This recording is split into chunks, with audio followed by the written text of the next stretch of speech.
Bonjour à toutes et à tous. Nous sommes ravis de vous accueillir pour cette conférence des Journées de l'économie sur un sujet extrêmement important, mais qui fait aussi beaucoup débat sur le rôle de la finance dans la transition climatique, la transition énergétique. On discutera aussi de ces mots, quel est le mot véritablement approprié pour parler de ces événements majeurs et des transitions, des changements qui sont nécessaires pour assurer la soutenabilité de la planète et de nos vies dans un environnement soutenable. Le rôle de la finance dans l'écologie suscite de nombreux débats, puisqu'il est à la fois reconnu qu'il est nécessaire, mais il suscite aussi des doutes sur le type d'activités qui peuvent vraiment être financées. Est-ce que c'est le rôle des États? Est-ce que c'est le rôle des marchés? Donc, c'est ces grandes questions qui font débat, dont on va parler aujourd'hui avec nos 5 intervenantes et intervenants. Dans l'ordre de parole, donc, nous aurons d'abord Luis Pérez da Silva, qui est adjoint directeur exécutif de la Banque des règlements internationaux. Ensuite, Laurent Cialom, professeur d'économie à Paris-Nanterre. Pierre-Henri Grenier, qui est le directeur exécutif de la Banque de la transition énergétique. Eva Sadoun, qui est la cofondatrice et présidente de l'ITA, une société d'investissement dans les entreprises à valeur sociale et environnementale. Et puis ensuite, nous terminerons par Alain Grandjean, cofondateur et associé de Carbone 4, et aussi une société de conseil en finance environnementale, et président de la fondation Nicolas Hulot. Je laisse donc la parole à Luis Pereira da Silva. Merci Eric, bonjour à tous. C'est un plaisir de participer à ce panel avec Alain, Pierre-Henri, Eva et Laurence. Alors, que fait la finance par rapport au risque de changement climatique? Je dirais deux choses. La première chose est évidemment d'évaluer le risque du changement climatique pour la stabilité financière. Ce risque, je crois qu'à la BRI, on a trouvé un terme un petit peu spécifique pour le désigner.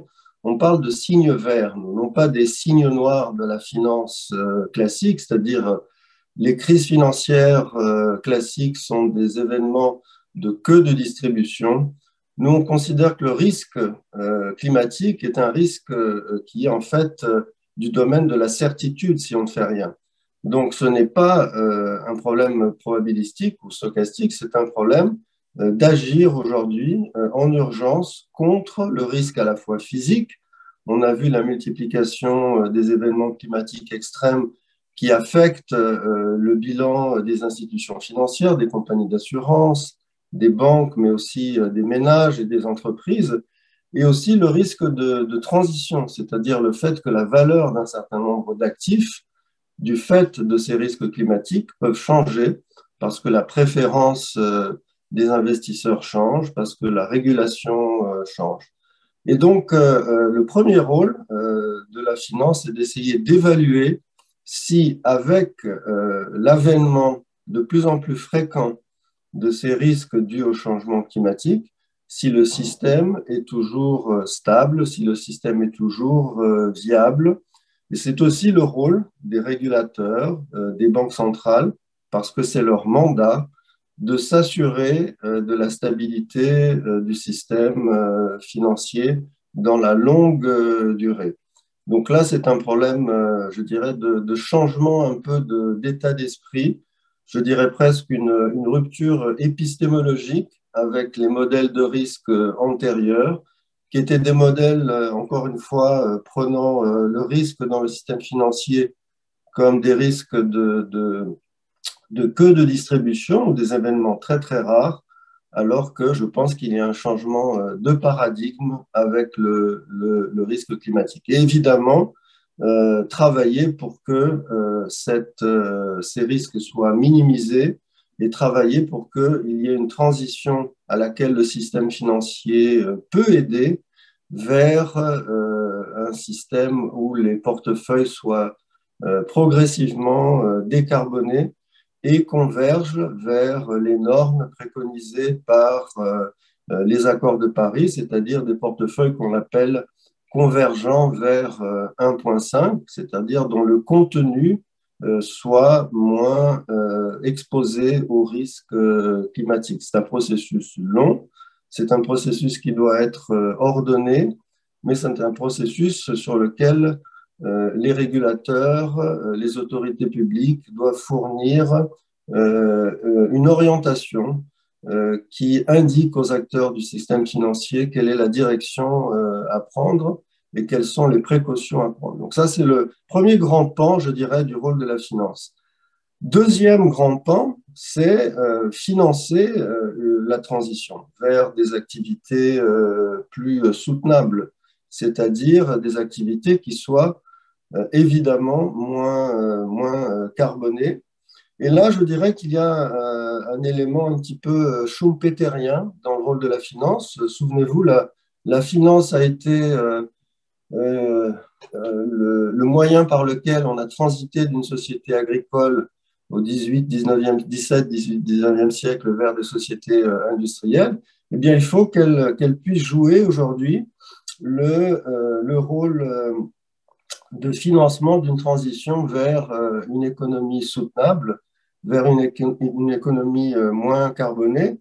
Et ça veut dire financer la recherche, financer par exemple des technologies de puits à carbone, des énergies alternatives.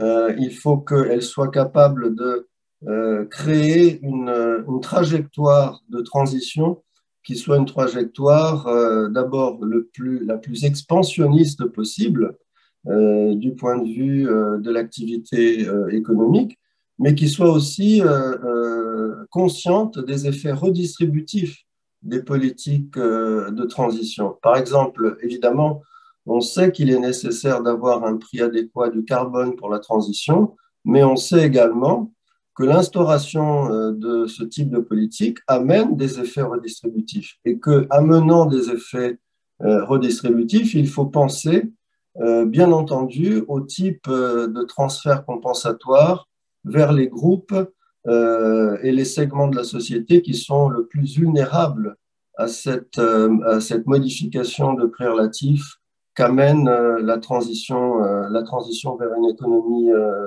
moins carbonée.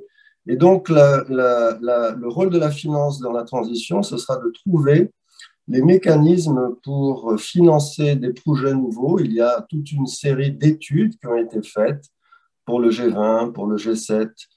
Vous connaissez peut-être les études de Nick Stern, de Joe Stiglitz, le fait qu'aujourd'hui, par exemple, c'est mobilisé, je suis précisément à la COP à Glasgow, une alliance du secteur privé sous l'égide de Mark Carney pour mobiliser des ressources considérables pour financer cette transition, et donc d'investisseurs privés qui sont disposés à investir dans cette transition pour net zéro. Donc, je résume. Un côté évaluation de risque avec une approche nouvelle du risque lié au changement climatique. Deuxièmement, la capacité de financer la transition vers net zéro avec des ressources qui doivent être considérables, qui doivent prendre en compte le côté redistributif de cette transition. Et je terminerai par un seul mot. Vous vous rendez bien compte que pour effectuer ces tâches, il faut de la coordination. C'est impossible d'avoir, pour le changement climatique, un seul acteur, même une banque centrale ou des grandes entreprises ou des grandes banques, qui puissent agir isolément sur l'ensemble des variables qui conduisent au changement climatique. Il faut de la coordination de tous les acteurs de la société, des gouvernements, des ministères des Finances, des banques centrales, des entreprises, des institutions financières et évidemment aussi de la société civile, parce que c'est une action coordonnée de tous ces acteurs qui permettra en fait de mettre en place un nouveau type de consommation, de production et de mode de vie qui soit moins carboné. Donc, dernier mot, la nécessité de coordonner les actions publiques et les actions privées. Voilà, je vous remercie, je m'arrête là. Merci beaucoup pour cet exposé qui, je pense, est une très bonne entrée en matière puisqu'il pose le cadre important sur à la fois le double aspect, la double dimension, celle de l'évaluation des risques et donc de la régulation, et puis aussi celle de la capacité d'investissement, qui implique donc une coordination très forte entre des acteurs privés et des acteurs politiques, donc y compris les banques centrales auxquelles vous appartenez, Louis, et les gouvernements. Donc ces principes étant posés, on pourra bien sûr les discuter. Maintenant, on va pouvoir rentrer dans aussi les questions un peu plus pratiques de comment choisit-on ces investissements, quels sont les acteurs qui doivent exactement être impliqués et à quel niveau de l'échelle. Je passe la parole à Laurence Cialon. Bonjour et merci beaucoup de l'invitation, hein. Donc, je vais adopter une approche assez macro, un peu comme vient de le faire Louis, et je vais essayer d'énoncer, enfin, ce que je vais essayer d'énoncer concerne, je précise, la finance classique, c'est-à-dire les grands gestionnaires d'actifs, les grandes banques systémiques, etc. Pas du tout les acteurs très particuliers comme l'ITA, dont nous parlera probablement Eva, qui ne fonctionnent pas sur la même logique. Donc, je vais plutôt insister sur ce que ne peut pas faire la finance classique dans son fonctionnement actuel, ou plutôt ce que fera la finance, enfin le fait que ce que pourra faire la finance est totalement conditionné par le couple gouvernement-banque centrale et ce qu'ils feront, ce qu'ils parviendront à faire et qui devrait rompre, à mon sens, avec le paradigme très pro-marché qui domine toujours. Donc, d'abord, quelques rappels pour essayer de comprendre toute la difficulté. L'objectif véritable de la transition écologique, et je dirais plus facilement bifurcation écologique, hein, tant le pas à franchir est grand, hein, c'est de réduire drastiquement nos émissions de gaz à effet de serre et très précisément en-delà d'un certain seuil critique que l'on appelle le budget carbone de la planète. Or, les marchés financiers, les acteurs qui composent ces marchés sont à proprement parler incapables de fonctionner sous contrainte du respect du budget carbone. Ce concept de budget carbone, c'est le montant maximal d'hydrocarbures encore brûlables tout en restant sous le seuil de réchauffement de plus 1,5 degré, compte tenu de tout ce qu'on a déjà émis. Pour que vous ayez une idée du défi à relever, compte tenu de ce que l'humanité a déjà émis d'équivalent CO2 depuis 1750, compte tenu du rythme actuel d'émissions d'équivalent CO2, notre budget carbone planétaire, celui qui nous permet d'avoir 50% de chance de limiter le réchauffement à plus 1,5 degré par rapport au seuil, à l'ère pré-industrielle, on dit qu'il sera épuisé aux alentours de 2031, disons avant, en tout cas avant 2040 et plutôt au début de la décennie 2030. Un peu plus tard, si on vise un seuil plus 2 degrés. Or, rappelons que la plupart des gouvernements ont un objectif de neutralité carbone 2050. Pourtant, le moindre dixième de degré compte, étant donné le caractère hautement non linéaire des coûts des désastres climatiques associés à chaque dixième de degré en plus. Ce qui est intéressant, c'est que le budget carbone, n'a absolument rien à voir avec toutes les variables, les référentiels de marché financier. Il s'intéresse à des variables qui sont des variables physiques, de stock de carbone que l'on peut encore brûler, alors que les marchés financiers ne s'intéressent qu'à des variables en termes monétaires. Or, il peut y avoir une disjonction considérable entre les deux. Le respect du budget carbone et la neutralité carbone impose en réalité de laisser dans le sol la majeure partie des énergies fossiles disponibles, y compris celles qui ont déjà été prospectées et qui sont déjà valorisées au bilan des industries extractives. D'où le fait que l'échouage massif, la dévalorisation massive de ces actifs est inéluctable. Et alors, on ne sait pas trop quand ça va se produire, c'est difficile à anticiper parce que ça dépend beaucoup justement des politiques climatiques des gouvernements et des politiques financières pro-climat. Donc, si vous voulez, la première chose qu'il faut avoir en tête, c'est que les mécanismes de marché ne peuvent assurer la réallocation des flux financiers compatibles avec le respect du budget carbone. Et ça, même si on augmente considérablement l'information disponible concernant les émissions de gaz à effet de serre, les bilans carbone des entreprises, des secteurs, même si on fait une taxonomie des activités soutenables, en fait, l'analyse financière, elle conduit à juger les projets d'investissement, à arbitrer entre eux, sur la base de critères qui, en réalité, restent totalement indifférents au réchauffement climatique et plus généralement à la dégradation des écosystèmes. La finance, qu'est-ce qu'elle fait? Finalement, elle répartit les flux financiers en fonction du couple rendement-risque anticipé, qui ne tient pas compte véritablement des externalités négatives des investissements bruns, c'est-à-dire que ça nous conduit à surinvestir parce qu'on sous-évalue notamment les risques d'échouage, et ça ne tient pas compte des externalités positives des investissements verts, c'est-à-dire qu'on sous-investit relativement à ce qui serait socialement optimal. Et donc, dans une logique purement financière, le seul moyen de provoquer une réallocation des flux financiers favorables aux investissements durables et soutenables, et surtout défavorables au brun, parce que on est dans un moment où tout le monde parle de la finance verte, financer le vert, oui, mais il faut surtout, avant tout, désinvestir du brun. Or, je rappelle quand même qu'il y a beaucoup de subventions, y compris publiques, aux investissements très carbonés. Donc, si vous voulez, il faut arriver à modifier ce couple rendement-risque anticipé, qui reste beaucoup trop attractif pour les investissements, très carbonés et beaucoup trop peu attractifs pour les investissements bas carbone.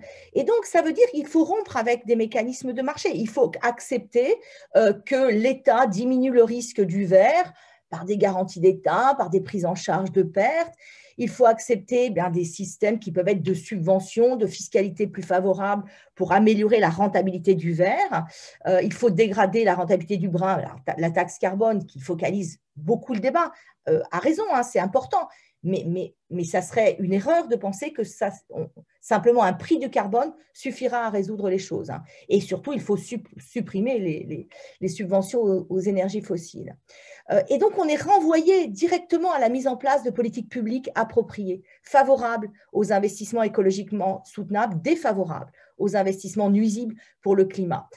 Parce que le problème, c'est vraiment désinvestir du brun et utiliser ces sommes d'une certaine manière. C'est un problème de réallocation, pas uniquement d'allocation. Donc, les financements publics directs, les restrictions au financement de certaines activités, les soutiens à d'autres, tout ça est légitime. C'est même indispensable en réalité.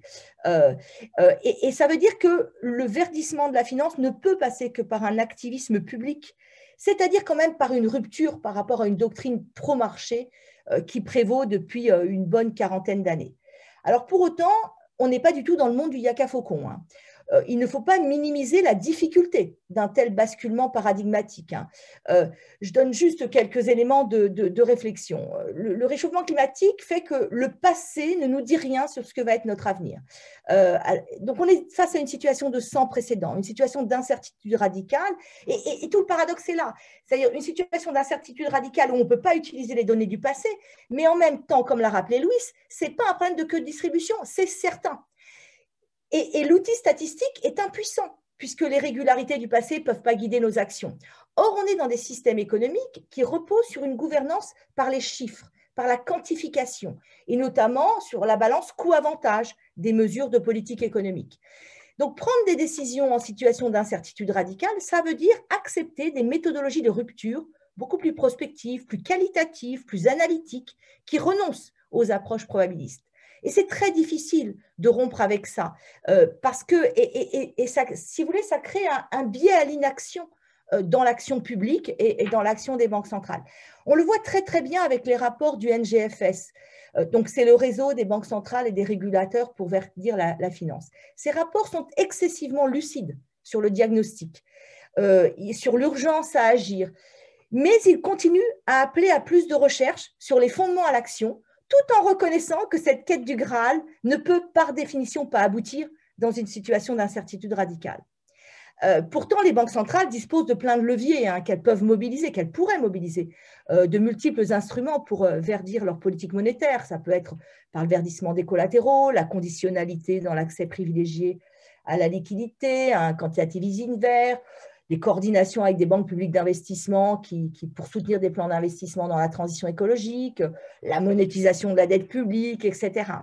Mais elles ne le font pas, elles le font très peu, en tout cas dans les pays avancés, moins dans les pays émergents. Et ce biais à l'inaction chez les banques centrales, il est conforté par leur statut d'indépendance. C'est-à-dire, et ça c'est objectif, un manque de légitimité démocratique à l'action climatique, et derrière lequel elle se retranche, même si des arguments en termes de risques financiers systémiques, d'origine climatique et d'impact sur l'inflation du réchauffement climatique, eux, vont dans le sens d'une action des banques centrales. Par ailleurs, ce biais à l'inaction, on le retrouve du côté des gouvernements, hein, dans leur politique climatique. On retrouve la tragédie des horizons dans les démocraties, hein, où les coûts sont concentrés sur les citoyens électeurs d'aujourd'hui, pour des effets dans plusieurs dizaines d'années.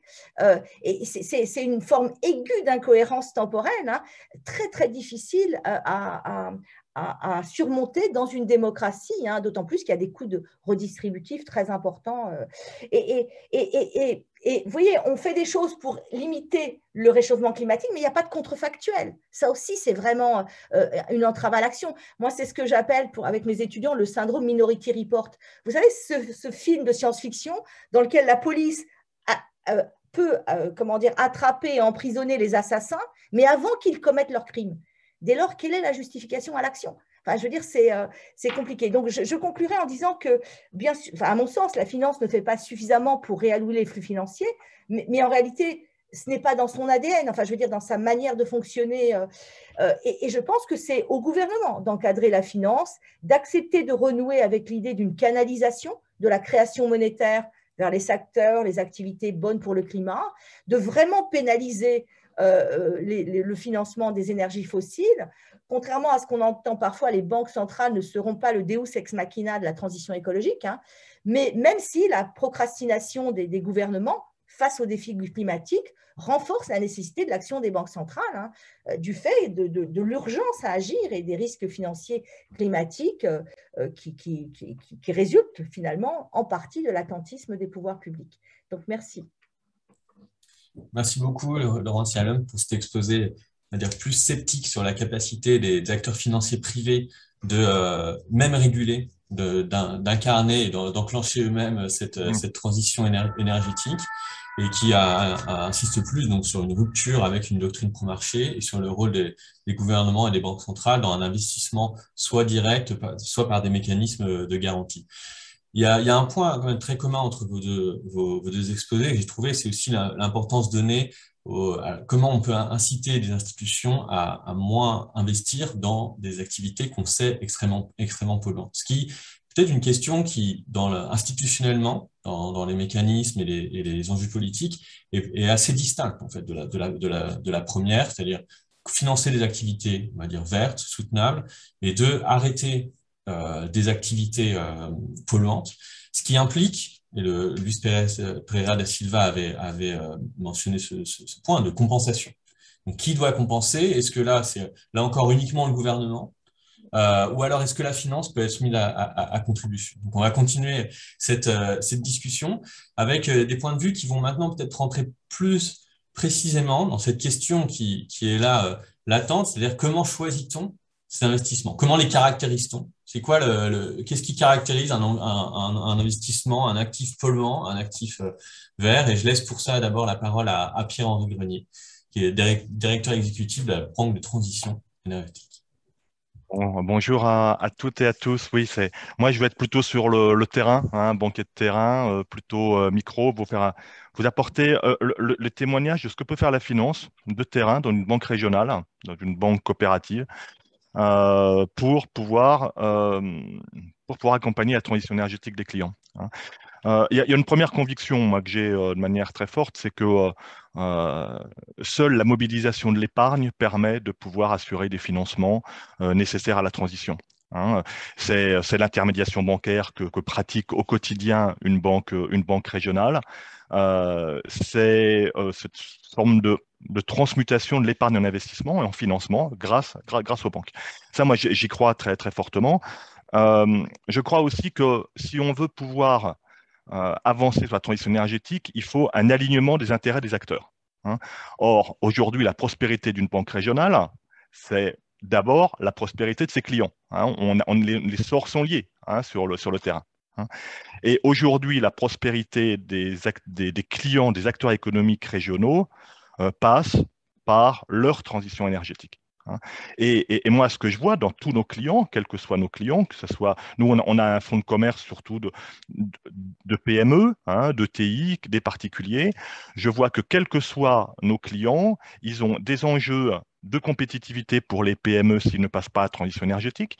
Il y a une bascule récente, c'est que maintenant tous les grands donneurs d'ordre qui vont s'adresser à leurs sous-traitants leur demandent leur politique bas carbone.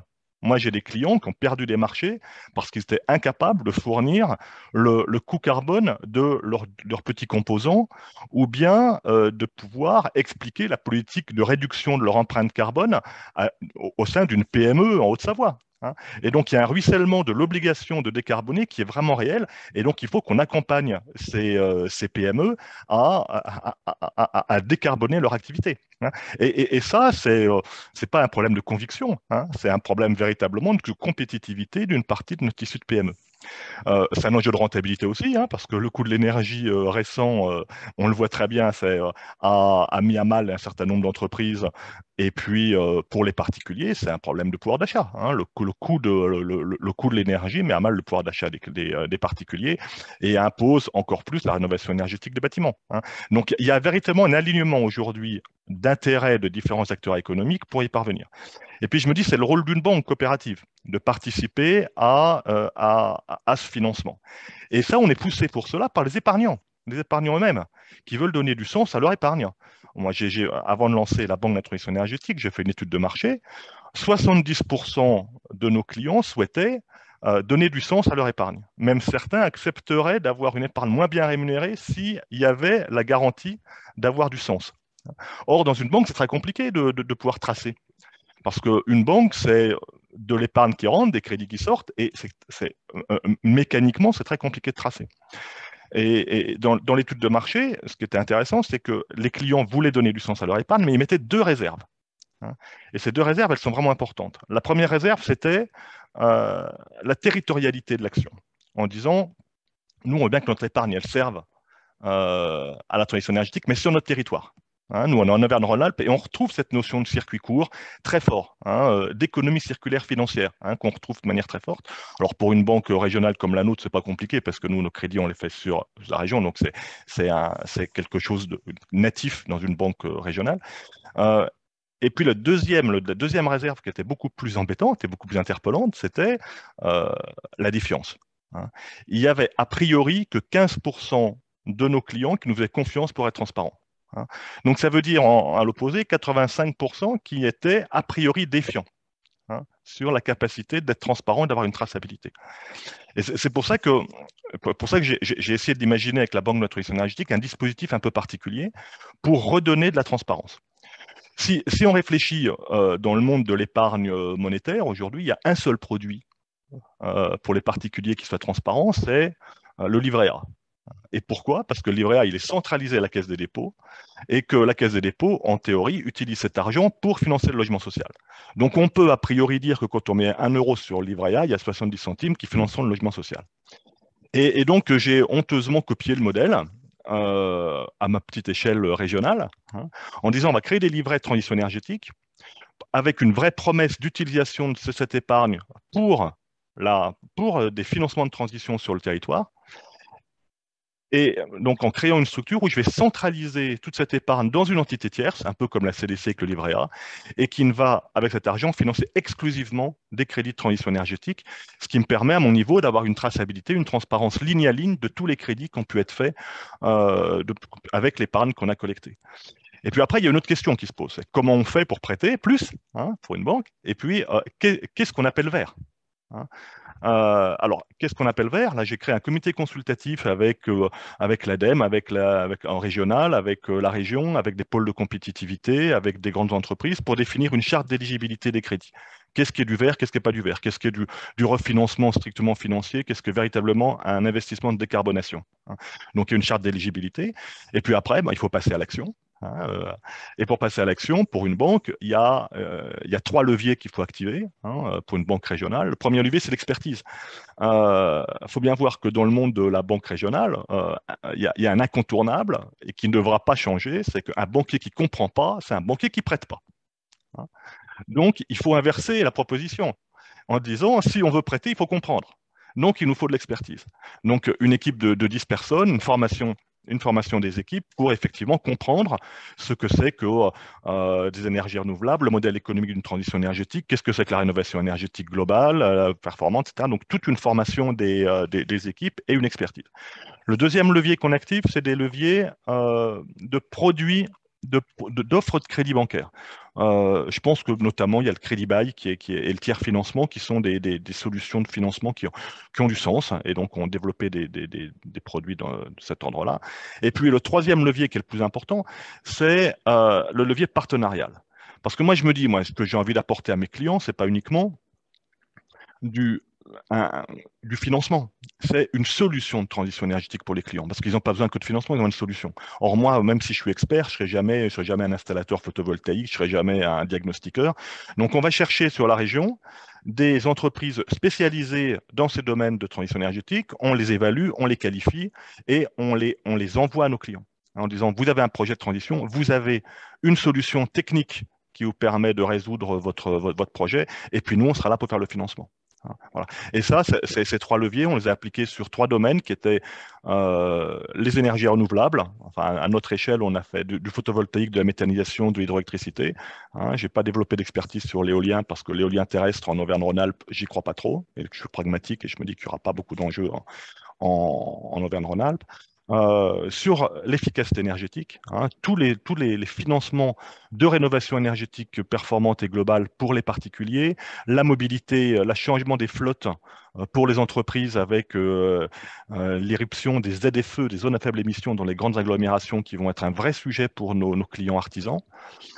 Et puis tout ce qui est aide à la décarbonation des processus industriels avec des cabinets d'études associés. Voilà. Et puis le troisième volet, c'est le volet plutôt de l'innovation. Alors nous, on n'intervient pas en equity, mais uniquement en financement. Donc le financement dépend du cycle de vie des innovations et puis de leur capacité à trouver un modèle économique rentable. Mais on travaille beaucoup autour de l'hydrogène et puis je pense des réseaux intelligents qui sont sûrement un élément d'efficacité énergétique très fort, d'autoconsommation et de boucle locale. Voilà un petit peu ce qu'on a fait et en bout d'un an, on peut s'apercevoir que ça fonctionne. En un an, on a pu collecter 150 millions d'euros d'épargne. On a multiplié par 5 les crédits de transition énergétique qu'on faisait avec ces leviers. Et je pense que si on extrapole cette petite expérimentation très Auvergne-Rhône-Alpes au niveau national, on arrive à des montants de financement de la transition qui chiffrent en milliards et qui seront un élément de réponse, je pense, à la transition énergétique des acteurs de terrain qui sont clients de nos banques régionales. Voilà. Merci beaucoup. Merci de votre écoute. Merci beaucoup. Cet exposé qui l'a posé directement la question de la mobilisation de l'épargne. C'est-à-dire qu'effectivement, comment capter cette épargne, l'argent des épargnants, des citoyens, et comment la mobiliser à des fins de transition énergétique.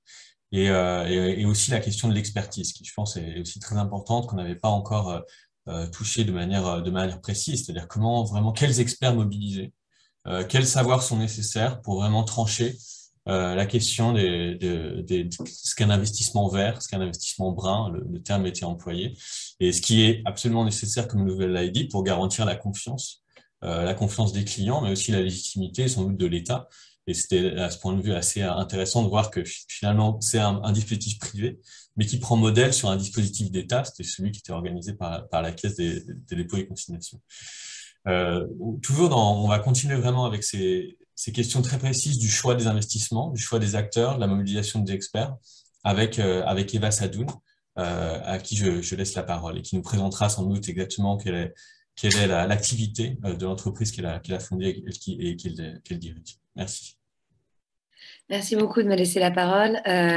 Bonjour à tous. Donc effectivement, moi j'ai essayé depuis mon jeune âge, depuis déjà 7-8 ans, avec une innocence en fait certaine à l'époque, de comprendre pourquoi est-ce que la finance dysfonctionnait autant et pourquoi l'argent des épargnants n'était pas mobilisé vers ce qui pourtant avait l'air de driver, d'orienter leur comportement quotidien vers des actes plus vertueux, plus de transition, etc.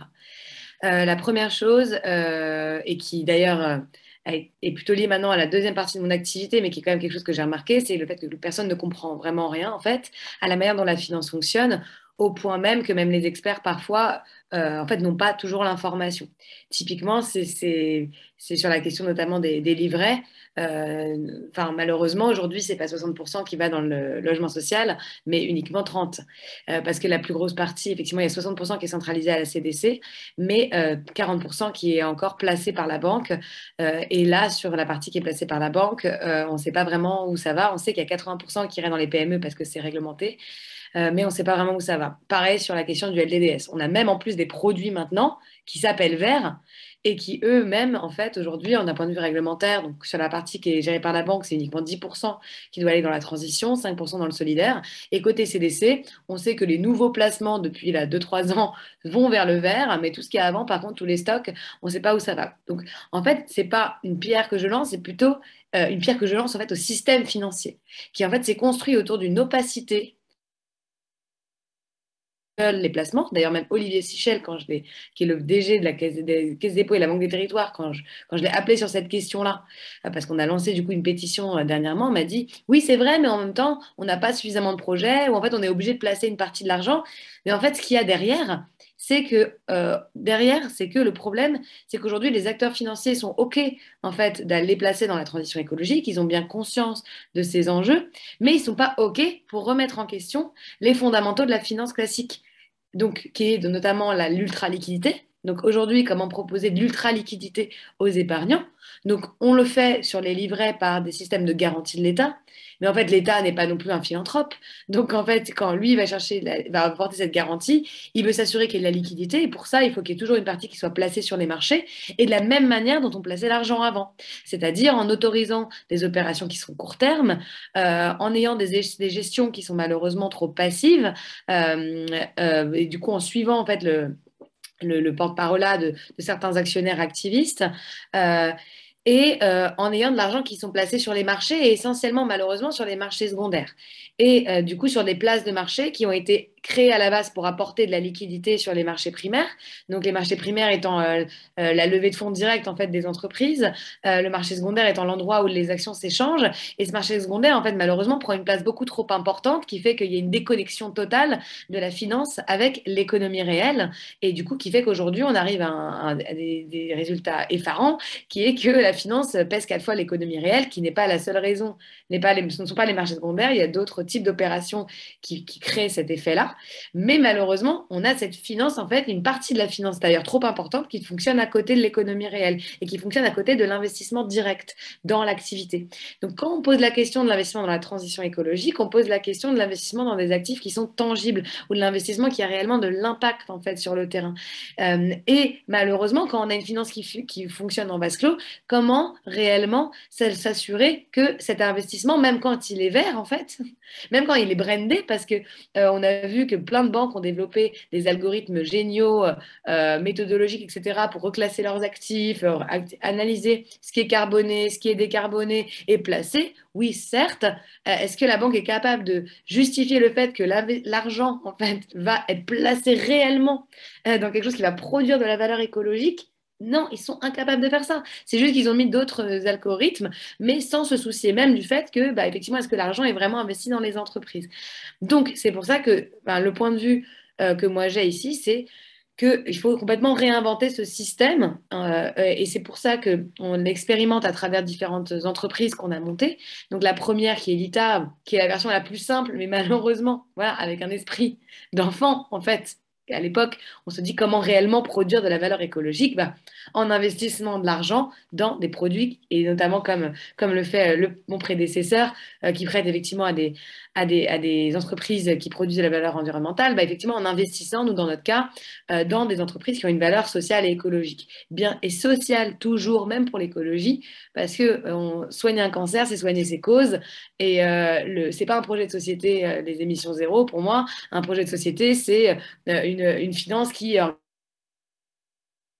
organise effectivement des activités qui sont sobres, qui investit dans l'innovation positive, etc. Et comme ça, on arrivera à un projet de société à net zéro. Donc ça, c'est l'ITA, effectivement, la première partie de mon activité qui propose une expérimentation en la matière, où en fait, on mobilise l'épargne des individus, pardon, et on leur constitue un portefeuille non coté, donc on est complètement en dehors des marchés financiers. Les particuliers, en fait, souscrivent à des actions, des obligations vertes et sociales, donc on essaye aussi de développer des produits un peu innovants, qui sont peut-être pas innovants pour les gens du secteur financier, mais pour les individus, ils le sont. Ils n'ont jamais eu accès à ce type de produit, en fait, en tant qu'épargnants individuels. La finance un peu structurée, intelligente, elle est pour les plus riches ou les institutionnels. Donc, on essaye de leur créer des produits, voilà, ces obligations vertes, où en fait, le taux même varie en fonction de l'impact réel du financement. Des obligations sociales qui, pareil, sont liées à des questions d'intégration, d'insertion, etc., dans l'emploi, des parts sociales de coopératives, des titres participatifs, des actions aussi pour financer l'innovation verte et sociale, parce qu'il y a aussi un problème des marchés qui est toujours un peu paradoxal, c'est qu'en fait, les marchés réduisent la capacité d'innovation de 40%. Donc, en fait, quand une entreprise est au top de son innovation et qu'elle est au top de son modèle, elle fait son IPO, mais au final, sa capacité d'innovation se réduit beaucoup. Et pourquoi l'innovation est très importante à analyser? Parce que dans un contexte où il va falloir faire de la transition écologique, finalement, c'est une nouvelle forme d'innovation. Donc, en fait, quand on est sur les marchés financiers exposés au comportement extrêmement court-termiste des investisseurs, etc., c'est compliqué d'être dans cette logique d'investissement long terme. Et comme la France, à une époque, a été très en retard sur les questions d'innovation et de transformation de ces entreprises, elle peut finir par notamment sa place sur certains marchés ou le conservatisme de certains de ses financeurs, finir par ne pas réussir à faire sa transition et finalement à faire de cette innovation verte et sociale. Donc, c'est en fait, cette entreprise est un peu une expérimentation de ce qu'on aimerait voir à grande échelle, c'est-à-dire une finance qui est réellement investie en direct dans des projets socio-écologiques. Et là, notamment hier, je vais me faire tuer si je dis ça, parce que je suis aussi coprésidente du Mouvement Impact France et on a participé à ces travaux de définition de la finance à impact, mais ça n'empêche que hier, il y a même une définition de place qui a été... Parce que la finance à impact est très importante à considérer sur la question de la finance transition écologique, parce que c'est celle qui est censée réellement produire des impacts positifs. Et bien encore hier, la Finance for Tomorrow, qui a organisé un consensus de place, a communiqué sur une définition de la finance à impact, qui est une définition qui allie performance écologique et sociale et performance financière, sauf qu'encore une fois, et ça a été expliqué avant que je parle, cette finance-là ne prend pas en compte le coût de la transition, donc de dire « et c'est pas bon, on va encore retourner dans les vieux schémas ». La finance à impact, c'est celle qui produit des impacts. Donc produire des impacts, comme je vous disais, à mon sens, c'est investir en direct, mais c'est également faire que la finance classique se transforme et que l'entreprise puisse se transformer.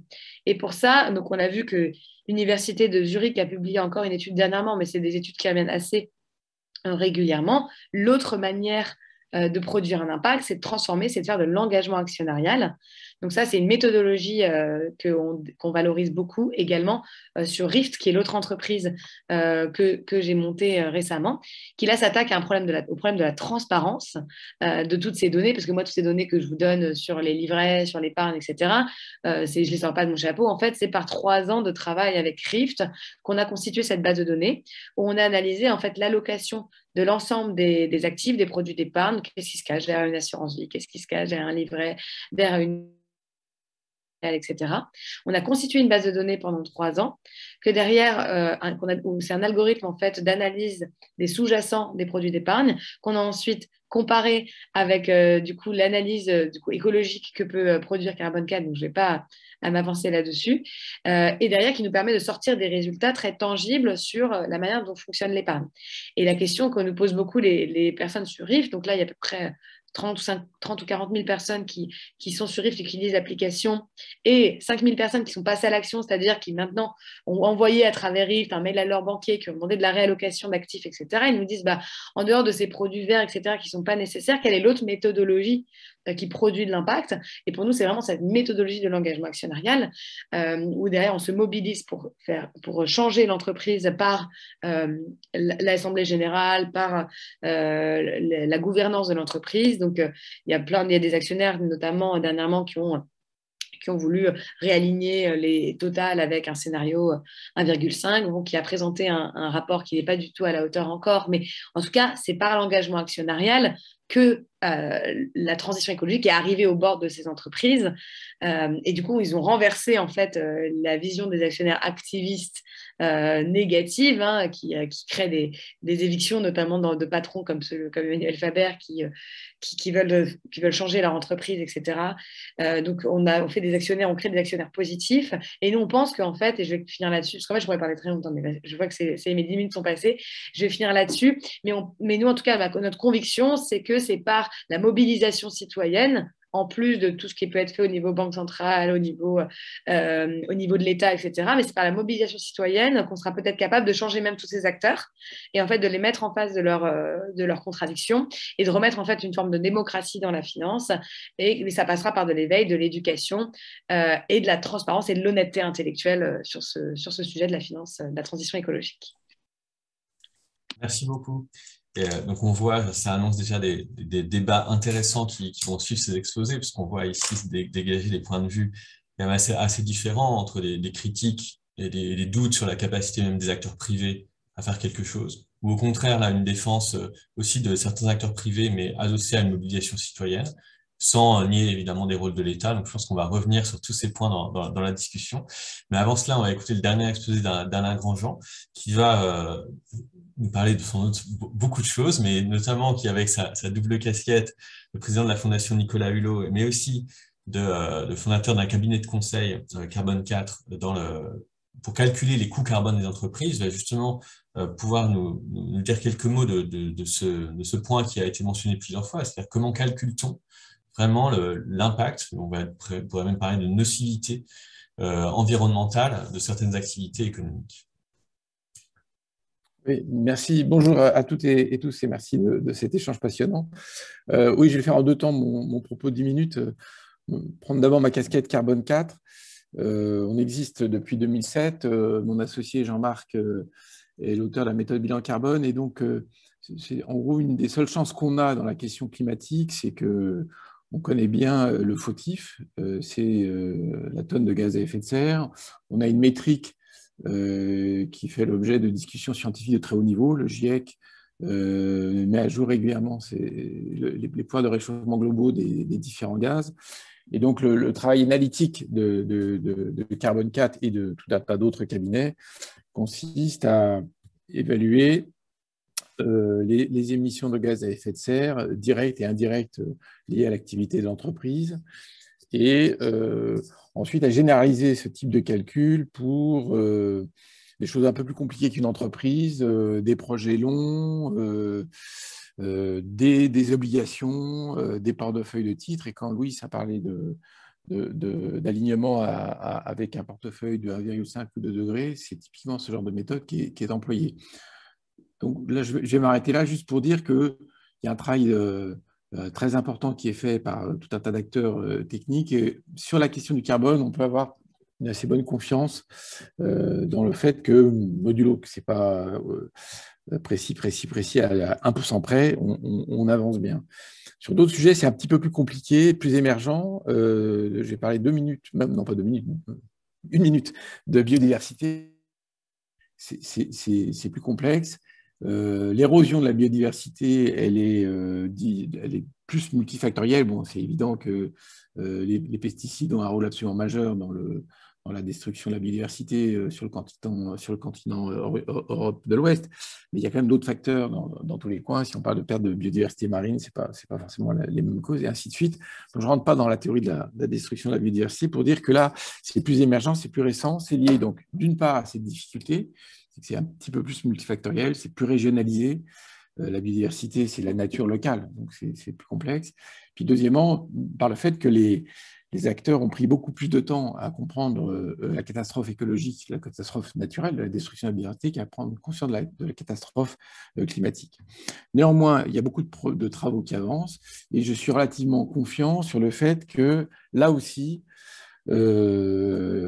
on va y arriver, on a un peu de retard à l'image, mais la pression est tellement forte et il y a une telle demande. Alors pour le coup, je dois dire que la finance joue un rôle, y compris la finance au sens très large, y compris la régulation, il faut quand même que je le reconnaisse, parce que le fait qu'il y ait de la demande, et notamment en Europe, on a un peu d'avance sur le reporting des impacts, le fameux Do Not Harm significantly, joue sur les progrès et la demande, l'attente sociale en matière d'information sur la biodiversité. Donc, on a du retard au démarrage, on est en train de le rattraper.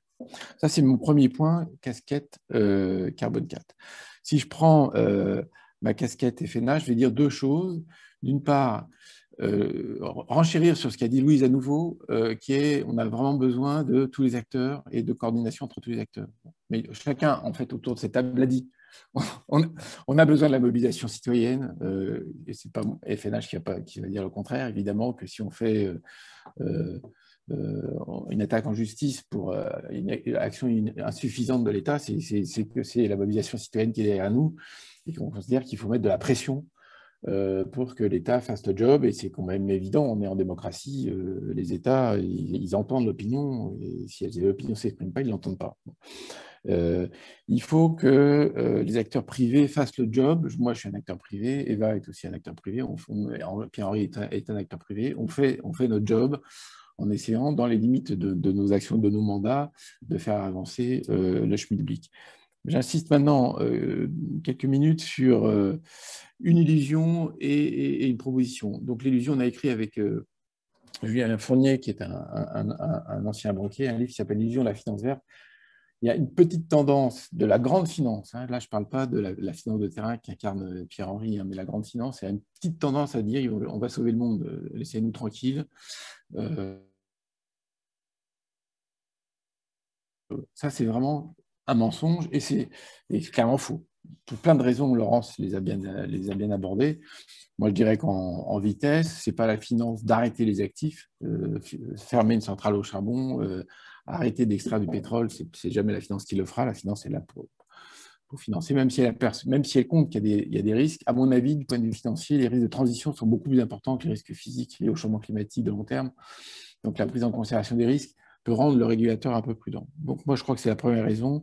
Dégager le brin, cette affaire d'actifs échoués, c'est une affaire d'État, c'est une affaire collective qui coûte une blinde, qui va être socialement, économiquement, et qu'il va falloir organiser entre États et avec le soutien de la mobilisation citoyenne. La deuxième raison pour laquelle il y a une illusion, c'est que l'information ne suffit pas, mais ça, je pense que Laurence l'a bien rappelé tout à l'heure. Le raisonnement d'un banquier, le raisonnement d'un financier, le raisonnement d'un assureur, c'est un raisonnement économique. Il fait des raisonnements rendement-risque.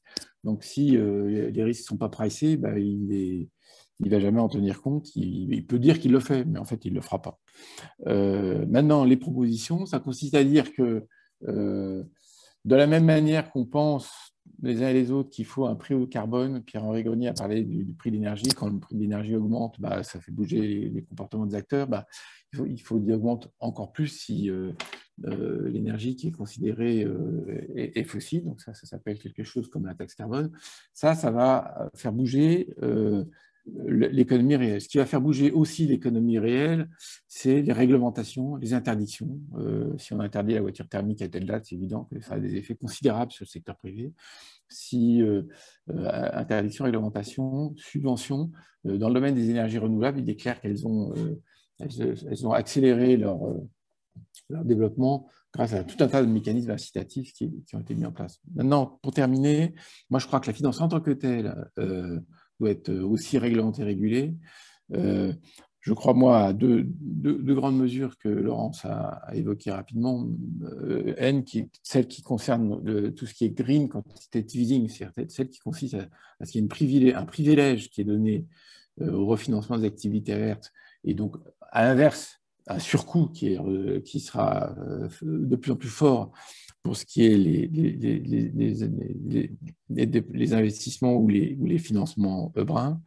Et un deuxième qui est un peu le même, mais exprimé différemment, c'est que dans on va dire, en rêvant BAL 4, on ait des charges en capital qui soient très fortes pour ce qui est brun, de sorte qu'il y ait une désincitation très forte aux banques à prêter pour du brun. Moi, je crois à la théorie des incitations et cette affaire de charge en capital, de coût en capital, c'est une incitation très très forte pour le système bancaire. Mon dernier point, et je finis là, si les États sont sont pas assez actifs en Europe, c'est aussi pour des raisons budgétaires. Et donc, on a fait un appel il y a très peu de temps, certains ici l'ont signé, pour transformer le pacte de stabilité et de croissance en pacte de résilience et de solidarité. Je pense qu'il faut modifier très substantiellement le logiciel et le mode de raisonnement des politiques budgétaires, de la même manière qu'on a dit qu'il fallait modifier substantiellement les politiques monétaires et les politiques de risque. Mais ceci doit être coordonné. À nouveau, je redis ce qui a été dit tout à l'heure. On ne peut pas croire que le régulateur et le banquier central va faire le job. Je pense qu'il y a un tandem et il faut que les politiques budgétaires soient aussi actives que possible. Et il y a une urgence folle parce que c'est la décennie qui vient dans laquelle on fera ou pas les investissements qui nous permettront de rester ou pas sous les 2 degrés. Voilà, j'ai été très synthétique. Merci beaucoup, Eric. Merci beaucoup. Alors, avant d'ouvrir les questions, il y a déjà un certain nombre de questions qui arrivent sur mon écran, donc des questions du public. Je pense qu'on peut prendre quelques temps de réaction entre vous, si vous voulez réagir, rebondir sur ce qui a été dit par d'autres. D'une certaine manière, Alain Grandjean a déjà lancé quelques pistes à la fin aussi en parlant directement de régulation. Faut-il augmenter le coût en capital peut-être à Luis Pereira da Silva, dont l'institution, la Banque des règlements internationaux, est en charge de la coordination des accords de Bâle. Peut-être que le banquier Pierre-Henri Grenier aussi a un avis sur le coût en capital et de la régulation des banques. Laurence et Eva, bien sûr. Donc, sur ce point ou sur d'autres, je vous laisse la parole si vous souhaitez réagir. Vous pouvez la prendre en déconnectant. Laurence, peut-être? Vous pouvez me faire un signe de la main. Oui, pour ce qui est du coût en capital des banques, oui, avec Finance Watch, et puis on a fait aussi une note qui est passée au collège de la CPR avec Thierry Philippona. On préconise un très fort renforcement des exigences en capital et même jusqu'à 100% pour les nouvelles prospections. Et ça, c'est simplement lié au fait qu'on sait très bien que l'échouage va se produire. On sait très bien qu'on ne doit déjà pas brûler ce qui a été prospecté et déjà valorisé. Donc, ça veut dire que toute nouvelle prospection a un risque à 100%. Et un financier, sachant que le risque est de perte totale, il doit financer que sur du capital. Donc, on a fait une proposition en ce sens qui est souvent comprise quand on la présente, mais qu'on nous dit irréalisable, alors qu'il y a des domaines où il y a une surcapitalisation très forte. Bon, voilà, ça c'est une première chose. Et la deuxième chose que je voulais dire, c'est qu'on avait 10 minutes, donc évidemment, on parle, voilà, on fait un choix, quoi. Mais je pense que quelque chose qui a été très important, c'est ce qui a été dit par Eva et Pierre-Henri, c'est l'idée de circuit court de la finance. Je pense qu'en fait, faire la transition écologique, la bifurcation écologique, on appelle ça comme on veut, du point de vue de la finance, c'est à tous les niveaux. Dans les territoires, effectivement, il y a cette idée de mobiliser localement l'épargne, parce que je veux dire, ça crée de l'emploi et les gens voient concrètement. Et la question de la transparence est fondamentale de ce point de vue. Et puis, il y a les histoires de gros tuyaux, c'est-à-dire, et là, il y a les banques centrales et les États qui doivent être à la manœuvre, les banques publiques d'investissement. Et ça doit se décliner à tous les niveaux, pas avec les mêmes instruments, comme ça a été dit, mais c'est vraiment un problème global. Et c'est pour ça qu'effectivement, on doit favoriser notamment les banques éthiques et alternatives. Aujourd'hui, en France, les banques éthiques alternatives, on les empêche d'émerger en réalité, hein, pour des raisons de régulation. Donc voilà, je m'arrête là pour laisser aux autres la parole. Ouais, non, mais je la prends. Mais je crois vraiment à ce que disait Alain sur la théorie des incitations. Hein. De toute façon, il n'y a que ça qui marche. Hein. Il faut des incitations. C'est la carotte ou le bâton qui fonctionne à un moment donné. Et puis pour les banques, le bâton principal, c'est les add-ons sur des exigences en capital supérieur. Ça, c'est certain. Je pense que l'incitation aussi, c'est aussi bien, hein, sur sur la transparence. Hein. Moi, on a parlé un peu des green bonds ou des choses comme ça, ou des outils. Moi, ce qui m'a toujours surpris, c'est qu'on arrive à faire des outils financiers qui sont assis sur le passé, hein, en disant on a bien un collatéral. Le collatéral sur les green bonds, c'est des financements verts qu'on a fait il y a quelques années. Alors que le vrai enjeu, c'est pas ça. C'est vraiment le réemploi de cet argent vers des nouveaux investissements de transition énergétique. Hein. Et aujourd'hui, on a l'impression qu'on refinance le passé sans financer l'avenir. C'est ça qui me surprend un peu.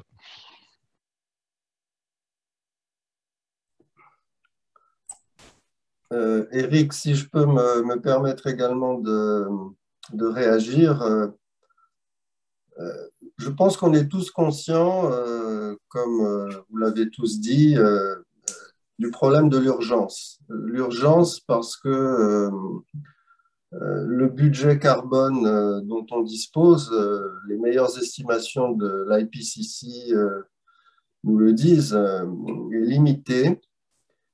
Et au rythme de consommation actuel, nous sommes amenés à nous poser la question du passage à un point de non-retour, probablement dans la prochaine décennie. C'est-à-dire, on sera au-delà sûrement de 1,5, peut-être 2, peut-être 3. Et là, les phénomènes qui seront déclenchés du point de vue de l'environnement, les scientifiques nous disent, seront irréversibles.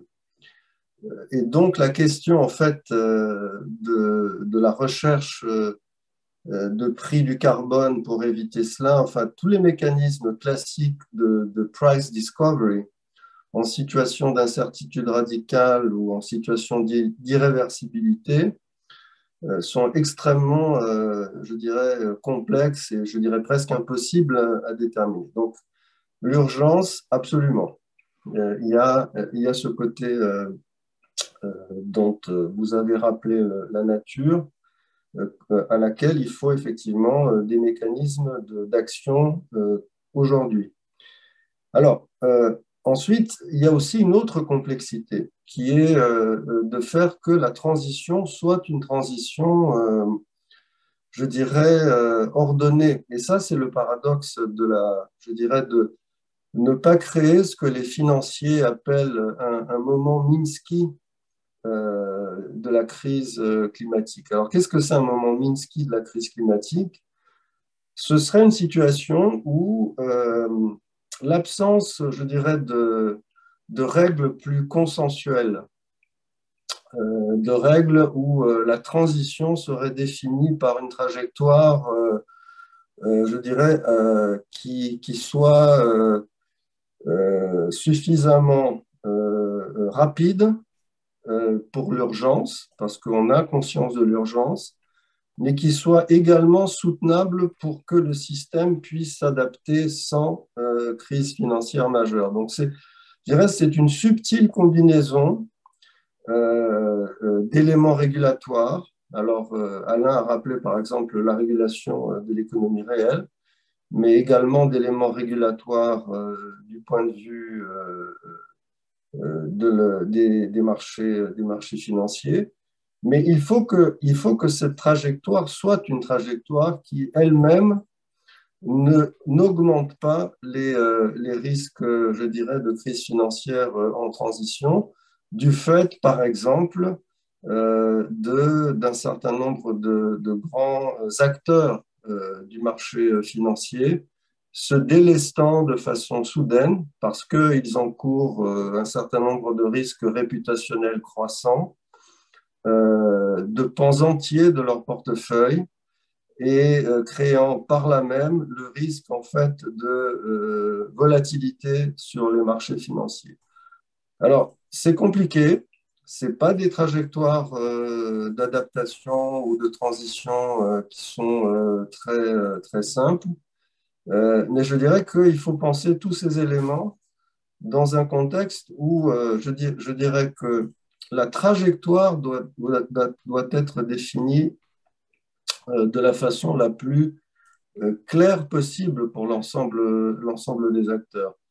Et alors, je pense que vous avez tous décrit un certain nombre d'éléments qui participent à cette trajectoire. Par exemple, Eva a parlé de plus de transparence dans la définition de nouveaux produits d'investissement. Oui, il y a des progrès.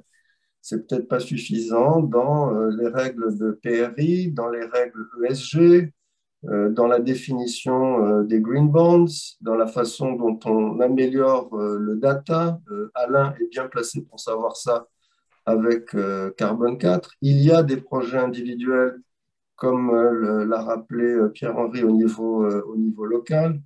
Et il y a également un certain nombre disons, je dirais pour nuancer un petit peu le propos de Laurence, il y a un certain nombre de risques réputationnels que même les grands investisseurs qui sont, disons, plutôt focalisés sur le profil de rente, eux-mêmes sont très conscients des risques réputationnels qu'ils encourent en ne s'adaptant pas. Donc, vous parliez tous disons, d'incitation. Le risque réputationnel devant la société civile de ne rien faire devient de plus en plus quelque chose qui affecte à la fois les décisions des grands gestionnaires d'actifs. Vous avez sûrement vu un certain nombre disons, de déclarations d'intention de grands gestionnaires d'actifs à l'échelle globale, mais également un certain nombre d'autres acteurs comme, je dirais, les institutions financières internationales et les gouvernements. Donc, je crois que les problèmes que nous avons tous évoqués autour de la table sont je dirais, des pièces de ce puzzle qu'en mettant ensemble de façon coordonnée, en faisant, disons, le chemin, enfin, en prenant attention à ce que la trajectoire, je dirais, c'est paradoxalement, il faut qu'elle soit rapide, parce que plus on attend une année supplémentaire d'attente sans rien faire, veut dire que la vitesse d'ajustement des portefeuilles financiers pour arriver à 1,5, elle double. Aujourd'hui, on est, disons, sur une trajectoire où il faut ajuster les portefeuilles à une vitesse, je dirais, de 10% de décarbonisation chaque année. En attendant une année supplémentaire, c'est 20%. Donc, il y a cette urgence.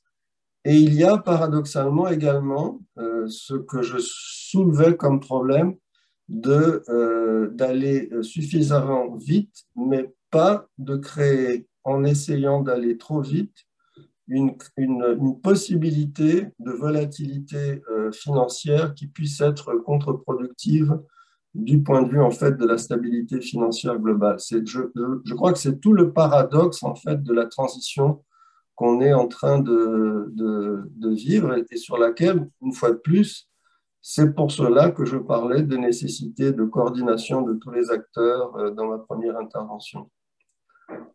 Merci. Je passe la parole à Eva Sadoun. Merci. Effectivement, donc pour aller dans ce sens sur la question de la volatilité, il faut savoir quand même qu'il y a le système actuel, il est volatile.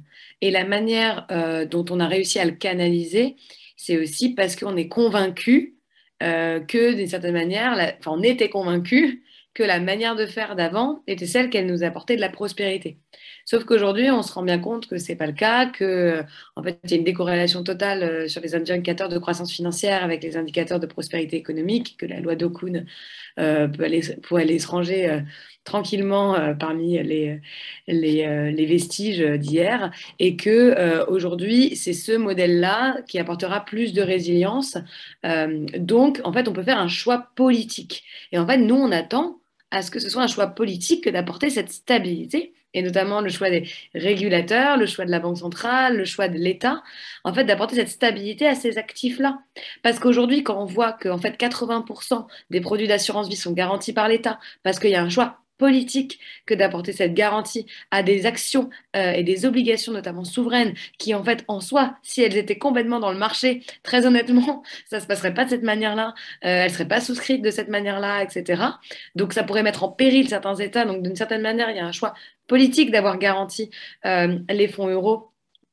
Il y a un choix politique de garantir les actifs des venture capitalistes qui investissent dans l'innovation, qui aujourd'hui bénéficient d'une garantie entre 60 et 80% sur l'ensemble de leurs actifs, quand en fait nos particuliers qui investissent dans l'économie réelle, on réclame 10, 15, 25% d'incitants fiscaux et on nous ferme la porte comme si en fait on allait complètement on allait influencer le marché, que du coup on allait en fait déstabiliser le marché qui lui fonctionne très bien, alors que en fait la réglementation et la garantie est apposée aujourd'hui à d'autres types de produits, etc. Il peut y avoir un choix politique de la Banque centrale, en fait, de faire de l'injection de liquidités tracées vers des actifs verts, etc., plutôt que de renflouer certains acteurs qui, en fait, concrètement, nous bouffent beaucoup plus de ressources et de liquidités qu'ils ne créent des emplois et nous apportent de la prospérité d'un point de vue économique. Donc, en fait, je pense que tout ce système, cette stabilité doit être apportée, mais que écologique qui va finir par nous déstabiliser, c'est juste qu'il faut faire un choix politique et ce choix, on peut le faire au niveau institutionnel, au niveau français, au niveau européen. C'est pas un choix qui peut être... Parce que d'ailleurs, les choix qu'on a faits, c'est des choix qui sont très singuliers. C'est pas le choix qu'a fait les États-Unis, c'est pas le choix qu'a fait la Chine, etc. Donc souvent, en fait, on parle de cette question de la transition qui doit être traitée d'un point de vue international, mais en tout cas, sur ces sujets-là, on peut le traiter d'un point de vue national et d'un point de vue européen. Et je pense que c'est vraiment comme ça qu'il faut penser les choses, d'un point de vue holistique, et pas en se disant quelle niche, on va investir dans la transition, etc. Et c'est ça qui nous apportera une forme de stabilité. Par contre, c'est clair que si c'est mal traité, que si c'est traité que dans la niche et que c'est traité que dans le bâton, etc., bah là, ça pourra déstabiliser les acteurs. Et là, ce serait un problème. Je rebondis là-dessus parce que c'est une question qui revient souvent dans les discussions que je revois, c'est que justement, il y a eu beaucoup d'exemples, vous en avez donné, Eva, et aussi Pierre-Henri Grenier, où effectivement, on voyait des initiatives assez petites et au niveau local, avec aussi cet argument que beaucoup d'investisseurs ont besoin, le niveau local est pour eux une manière de plus visualiser, d'avoir une confiance plus forte dans là où ils peuvent investir, et se poser la question justement de quid des grandes banques nationales, quid des grands fonds d'actifs. Il est vrai, ce que disait Luis Pereira, que certains fonds d'actifs font des grandes déclarations d'intention. On a vu aussi que le directeur de BlackRock, qui était en charge des investissements écologiques, enfin socialement et soutenables environnemental, a démissionné en jouant un rôle de lanceur d'alerte pour dire que tout ce type d'investissement au sein de BlackRock était une couverture et ne correspondait à rien. Alors, cette question revient beaucoup, qui mélange deux choses, c'est-à-dire à la fois la question du greenwashing, on en a déjà un peu parlé, c'est-à-dire comment éviter que les certifications sur des types d'investissements censés être soutenables, être bons pour l'environnement, en fait, masquent des choses, des pratiques complètement anciennes. Et deuxième question, c'est effectivement sur l'articulation entre le local et le national. Des initiatives locales, c'est très important, mais comment faire ensuite que les banques nationales, les gros investisseurs bougent, parce qu'ils ne répondent pas forcément aux mêmes intérêts. Et je pense que c'est un petit peu ce que vous disiez, Eva Saloun, c'est qu'en fait, beaucoup d'engagement de l'État actuellement favorise notamment pour les grands gestionnaires d'actifs et les banques nationales, favorise des types d'activités qu'on voit comme étant contradictoires avec des pratiques environnementales. Oui, je peux peut-être intervenir 2 minutes, Rick. Oui, deux points. Moi, je crois que la transition de la décennie qui vient, là, elle nécessite un engagement très fort des États, quoi qu'on dise, quoi qu'on le veuille, pour plein de raisons. D'une part, parce qu'il y a des investissements publics majeurs à réaliser, d'autre part, parce que les risques qu'on a évoqués à l'instant, qui est des risques d'actifs échoués, si on les laisse sur le marché, 100%, ça va être un bain de sang, je pense, si on pense des choses au sérieux. Et si on veut que ce ne soit pas un bain de sang, il faut gérer l'histoire, mais de la même manière qu'on va gérer la fermeture des mines en Pologne et ailleurs, tout ça va coûter une blinde, et je pense qu'il faut juste avoir ça en tête. Il y a dans la finance un point précis qui est l'aléa morale. Donc là, Louis, c'est bien mieux placé que moi pour le résumer. C'est sûr qu'il faut faire un petit peu attention à ne pas créer une bad bank qui va récupérer tous les actifs échoués qui n'auraient pas dû l'être parce que ça fait longtemps que les acteurs auraient dû le faire. Alors, il y a une manière pour les États de changer leurs règles budgétaires. J'en ai parlé à toute vitesse tout à l'heure en parlant de pacte de résilience et de solidarité. Il y a un autre point, mais là, on rebondit sur ce qu'on vient de dire à l'instant, qui est qu'il y a de la réallocation des dépenses publiques, des dépenses d'État. C'est tout à fait étonnant qu'en plein milieu de Covid, et au moment où l'activité économique est arrêtée, on ait décidé collectivement, enfin en tout cas c'est les gouvernements qui ont décidé de mettre du pognon pour relancer une machine dont on savait qu'il ne fallait pas la relancer. Donc le débat sur les éco-conditionnalités n'a pas eu lieu. Il fallait, parce qu'on aura besoin de cet argent. Et là, à mon avis, on l'a gaspillé à pure perte. Voilà, c'était juste ça que je ne voulais pas intervenir sur l'articulation locale, nationale. Je vais juste dire ce point. Peut-être notamment Pierre-Henri Grenier sur cette articulation locale nationale.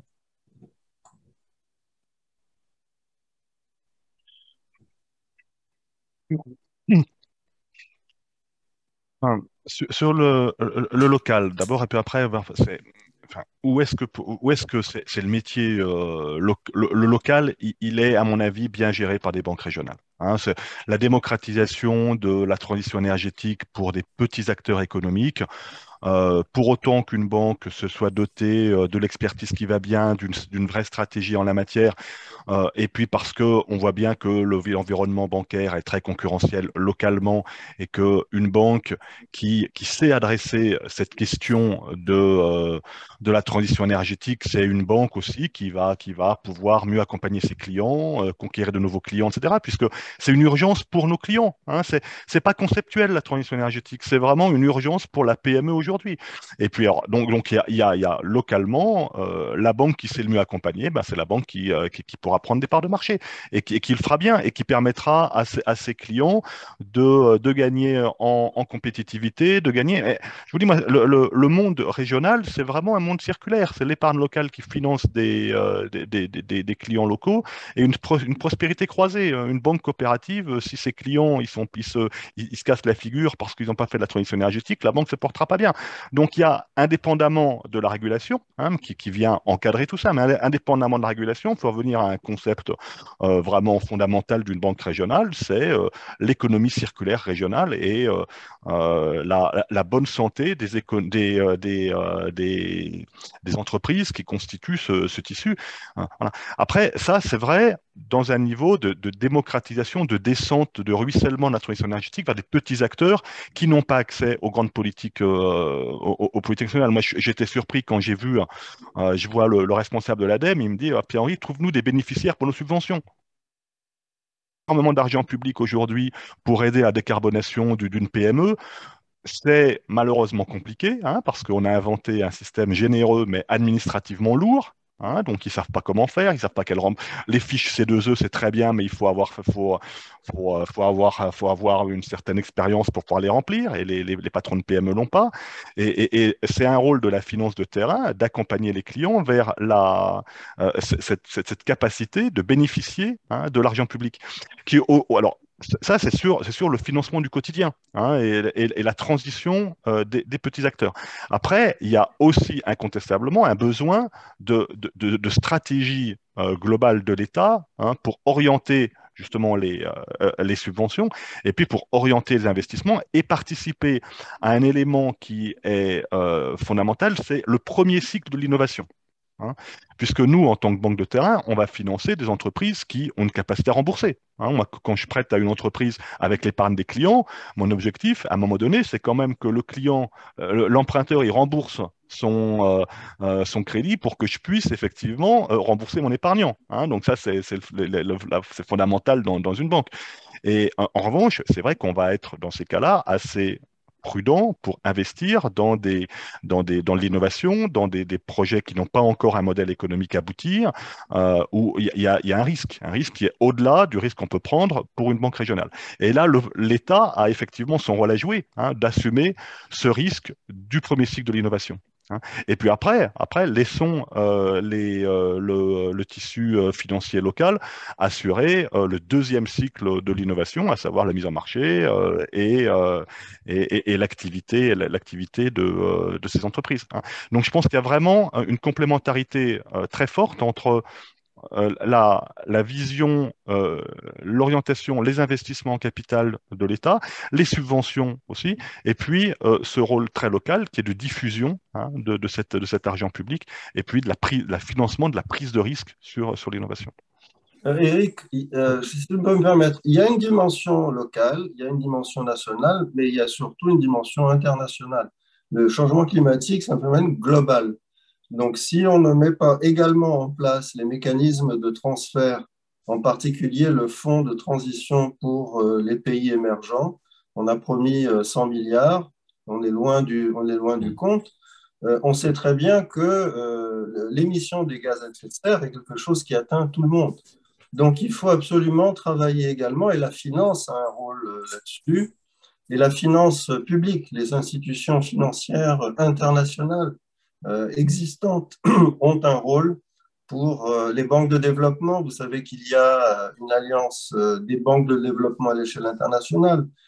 Il faut que ces institutions puissent être à même d'adresser les problèmes de transition et de financement de la transition des pays pauvres, des pays émergents. Le G20 a un groupe de travail là-dessus, etc., etc.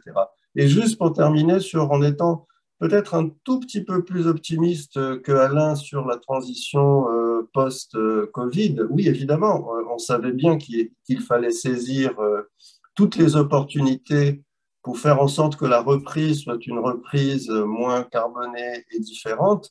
Je dirais qu'il y a eu quand même des choses, des opportunités qui ont été saisies. Alors, regardez le plan de relance infra de l'administration Biden. Il y a un certain nombre d'aspects qui vont dans ce sens.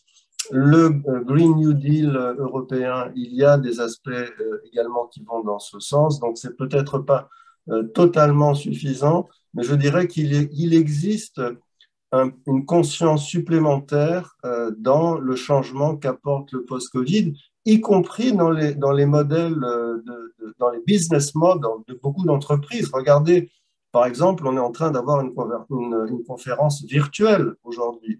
On ne s'est pas réunis physiquement pour se parler. Donc, il y a des choses qui sont en train d'arriver, c'est peut-être pas suffisant, mais j'apporterai une petite nuance, disons, d'optimisme précautionneux à ce que Alain a énoncé en matière de relance post-Covid.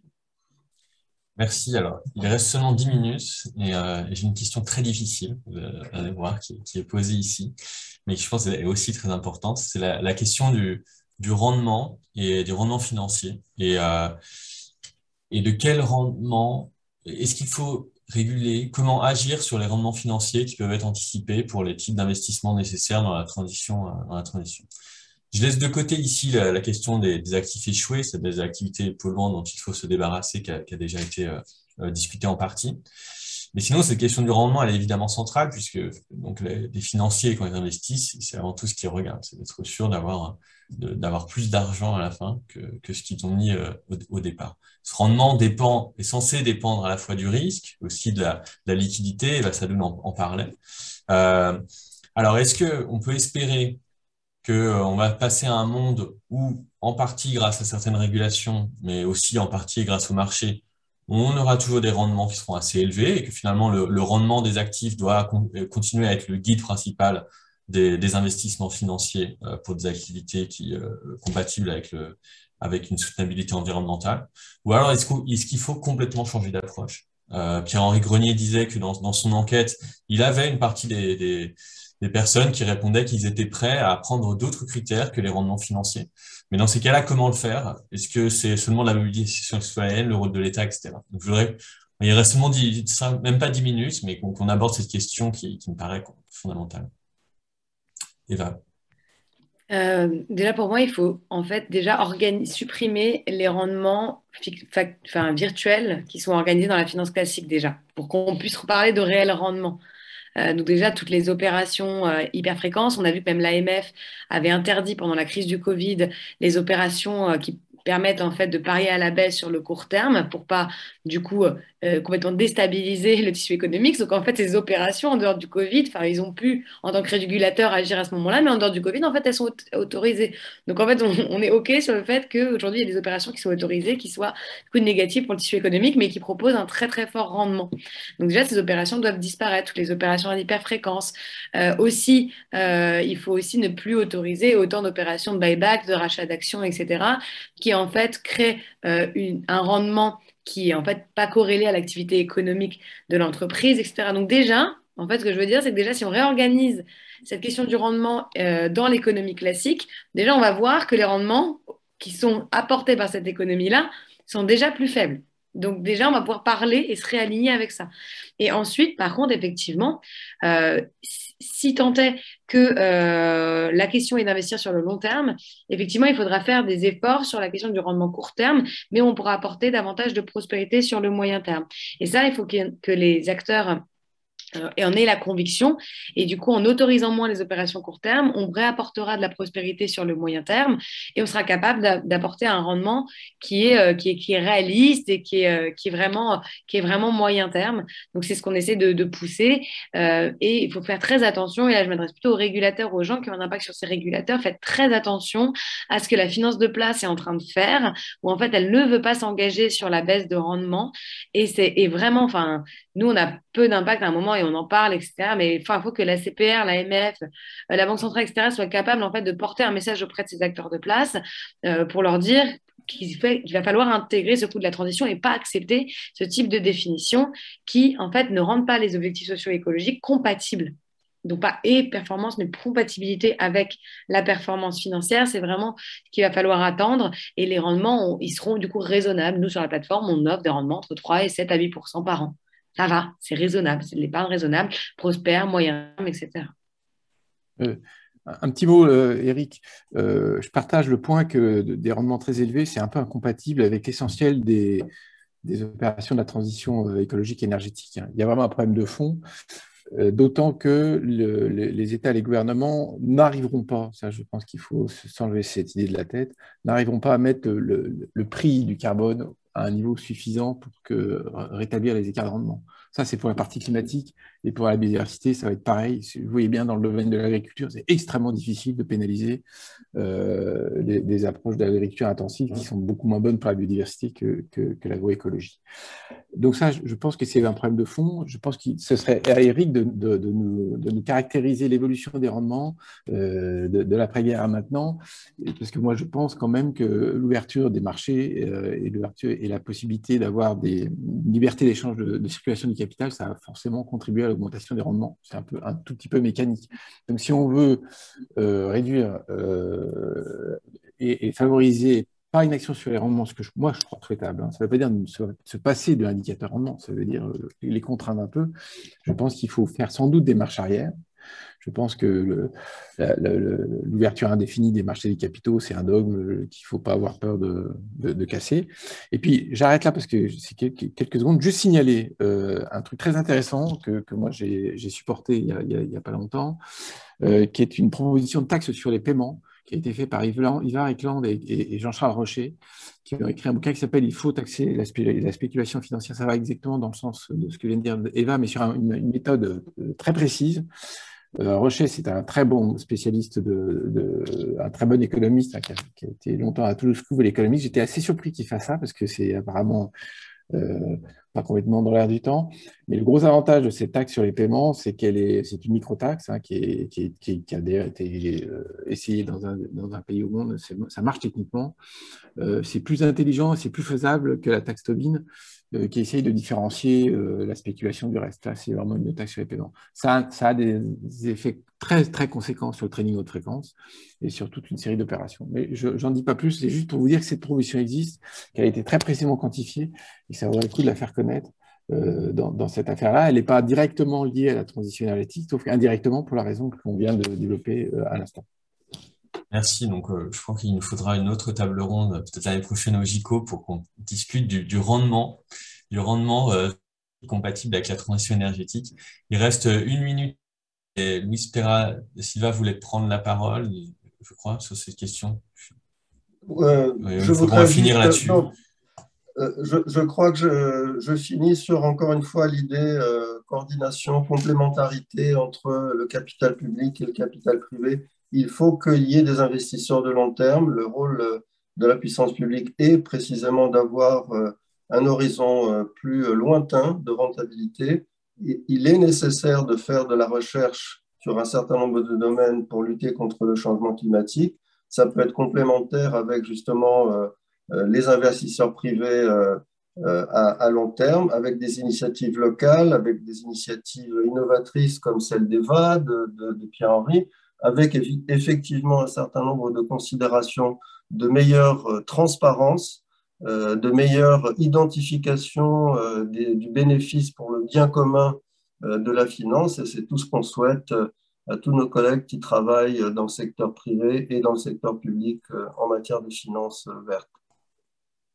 Merci beaucoup. Ce sera le dernier mot et merci à tous et à tous pour cette discussion.